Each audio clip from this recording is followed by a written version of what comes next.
Do you ever feel like life's challenges are holding you back? What if I told you that these very obstacles could be the key to unlocking your personal growth and family wellness? Today, we're exploring the concept of temple prisons and how embracing difficult experiences can lead to profound transformation in our lives as parents.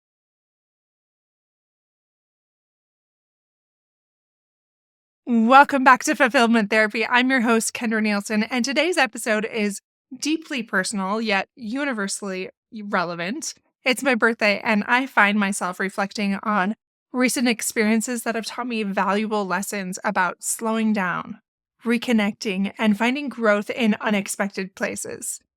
Today, we're exploring temple prisons and how they transform our lives. So, this last week has felt unusually heavy for me. And not just for me, but for my husband, for my clients, for my husband's clients. It just feels like there's this communal gloom that has descended, almost like this blanket of despair that seems to go beyond just personal feelings. And this collective heaviness can stem from many things. It could be the time of year, it could be life events or family challenges. And for my family, it's been over a month now of illness, culminating in my own bout of pneumonia.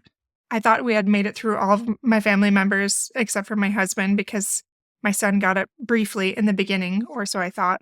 And then Saturday, just when everyone finally seems like, okay, in the next few days, I think we're going to get through this, my son came home with a very fierce temperature. And I just thought, man, how am I going to keep doing this? In this grand scheme of things, 5 weeks of pneumonia, and this is pretty intense pneumonia, like this has wiped us out. This has been a big challenge for me. I love to play. I love to get outside. I love to have freedom. And this is the epitome of the perfect storm of me feeling restless and like a caged animal.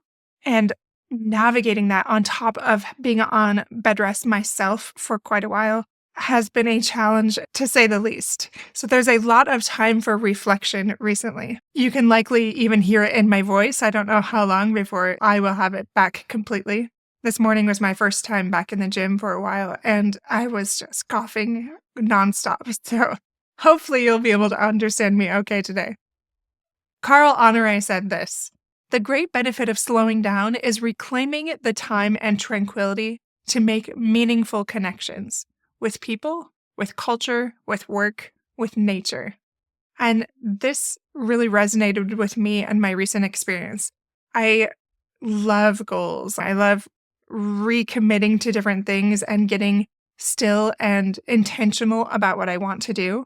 And recently, as everyone else has talked more about their goals and I've been forced to slow down a little bit, I can't help but think there's this deeper well of wisdom that wasn't there before. And hopefully I can keep remembering it. But we're often so frantic in our desire to achieve goals instead of really seeking to understand why we're doing them. It reminds me of one of my clients. She is so excited to set goals and do all these things, which I love. And yet in the process, she misses the mark many times because she's so focused on nailing that thing and crossing it off her list that she shows up as a very often mean parent and it just very irritable and annoyed with anyone for distracting her. And I've been there myself. I understand what that's like. Then I reflect on these experiences where that just seems so silly to miss the mark so much, where we can still accomplish the things that we want most, but in a better way. I want to talk about my lessons from my temple prison. Now, if you don't know what a temple prison is, that's okay. I didn't know what it was either. But it sounds kind of like a paradox, right? A temple is somewhere very holy, very beautiful, very remarkable. And all of the things you would want to slow down, to reconnect, to find purpose and meaning. And a prison is very dark and dismal and terrible and awful and all of the things in all of the ways you can imagine. So how can both of those things exist at the same time? Often these transformative experiences that are really dark and dismal become a very holy and beautiful experience because of those challenges.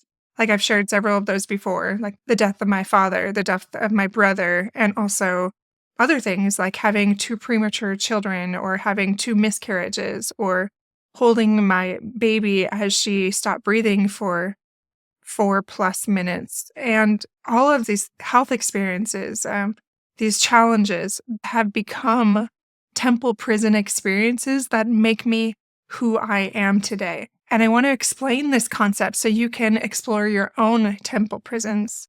So during my recovery recently, I made a conscious decision to embrace this temple prison experience, this challenging experience that becomes this opportunity for profound growth and transformation if I let it. So I chose to let go of schedules and expectations. I chose to focus on healing and being present and to really dive deeper into my mantra for this year, for 2025, which is I am calm, I am considerate, I'm attentive, I'm loving, and I'm mindful.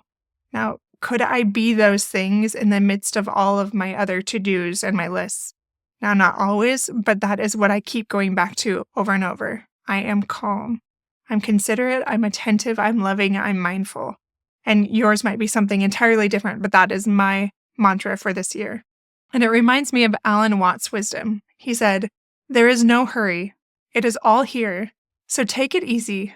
So by letting go of my usual drive to overwork and overproduce, I created this space for this genuine healing and reflection that really could only come about in this temple prison when I allowed that to happen. Now I want to talk about the trap of busyness that I see so many of my clients get into, and I get myself into as well. One of my clients recently faced a wake-up call when her husband expressed this desire to potentially end their marriage. And despite her productivity and her busy schedule, she had neglected what mattered most, and that's connection. We get so frantic in our busyness and in all of these things that don't matter that we avoid the things that matter even more. So she'd avoided her husband's pleas for change for years, focusing instead on work where she felt more confident. And mentioned in session, like, maybe I want to start training for a marathon. I care deeply about all of my clients, but I just wanted to hit my head against the wall over and over, just thinking, you are missing the point. You're going to lose everything because you're so frantically trying to fill up that time with things that don't matter, not in the long run. What really matters, what she has shared over and over that matters, is not being reflected in her day-to-day life.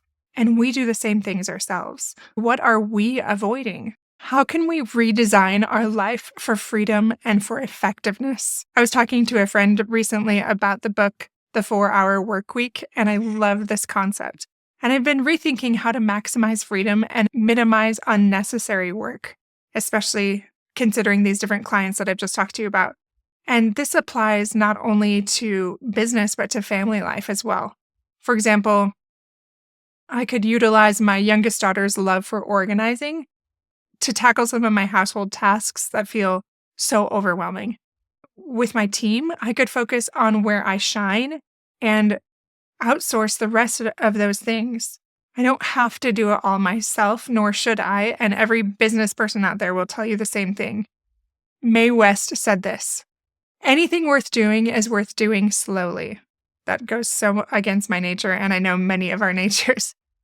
By slowing down and focusing on intentional living, we create that space for growth and connection, not only for us, but for people around us. Are we missing the mark? Are we busying things up and not really doing anything that actually matters?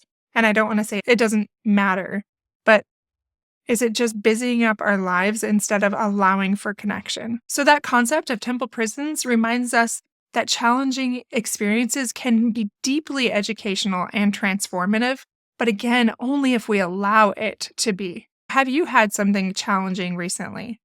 Did you allow that to be a teaching experience that caused you to slow down and reevaluate and make some shifts?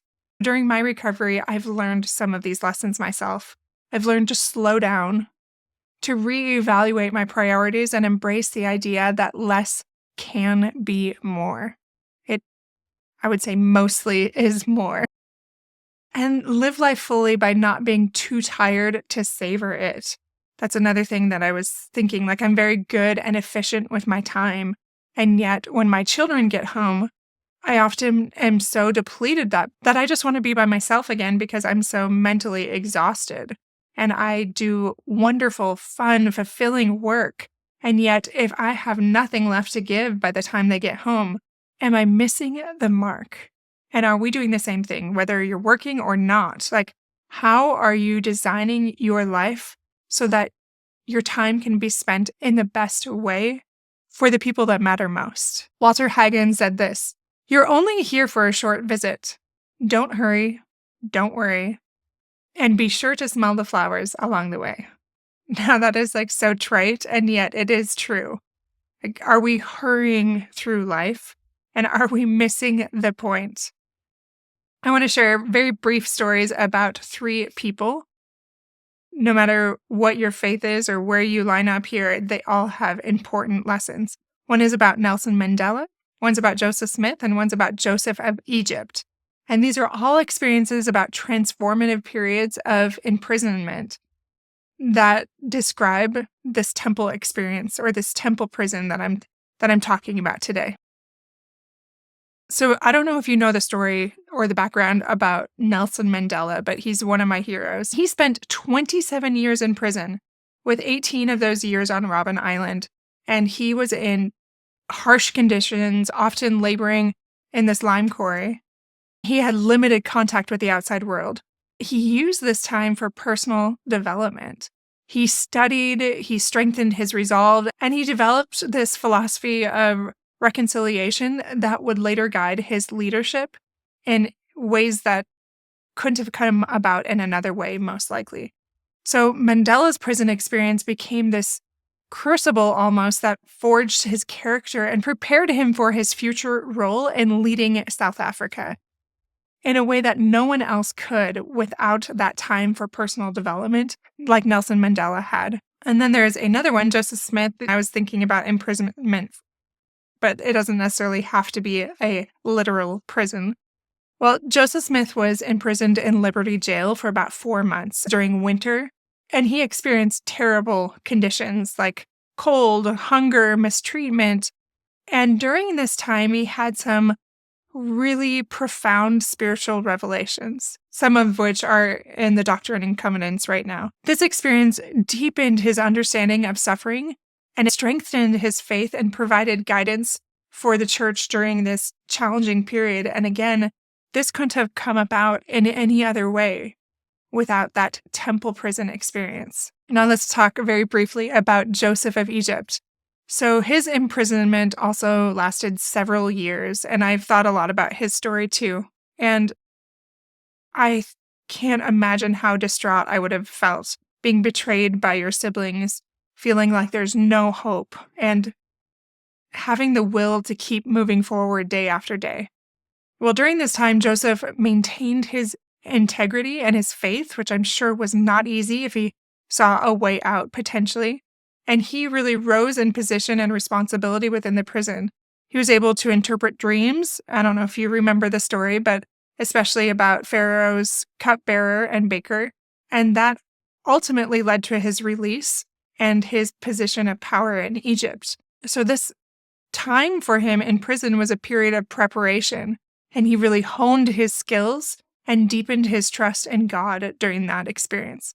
Now, this could easily have gone the other way, where he became more bitter, where he became more of a criminal in that prison experience. Like, all of these, they could go either way.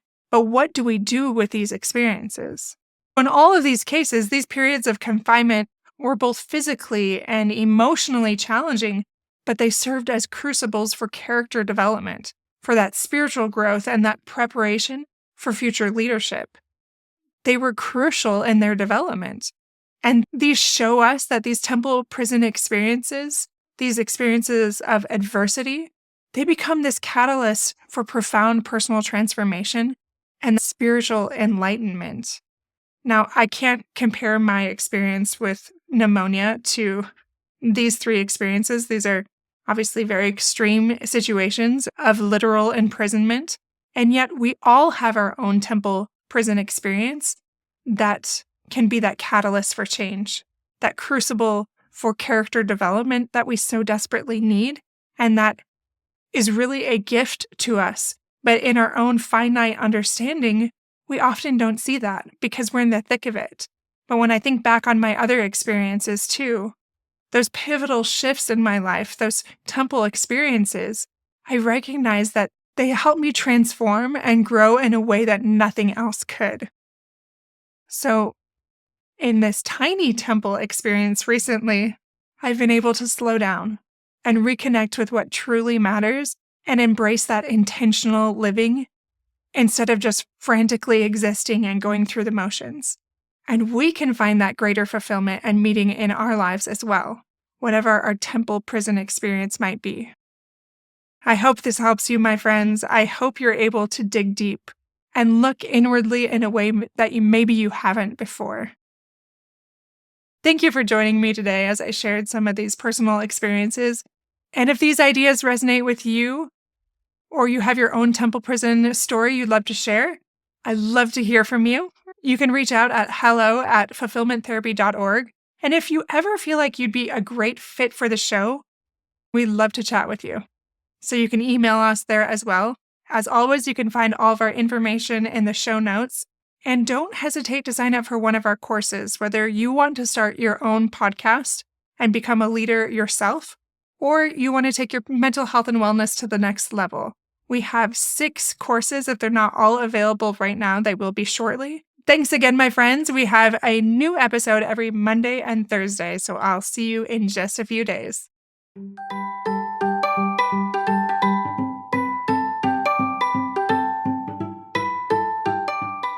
Hey friends, I hope you enjoyed today's episode. If you did, chances are someone else would too. Would you take 30 seconds to share this with a friend who's looking for greater family fulfillment? And while you're sharing, tell me what you think about the show by leaving a review on Apple Podcasts. It refuels me when I hear this podcast is helping you, no matter what your house or your hair looks like. I'll meet you back here every Monday and Thursday morning for more episodes. Until then.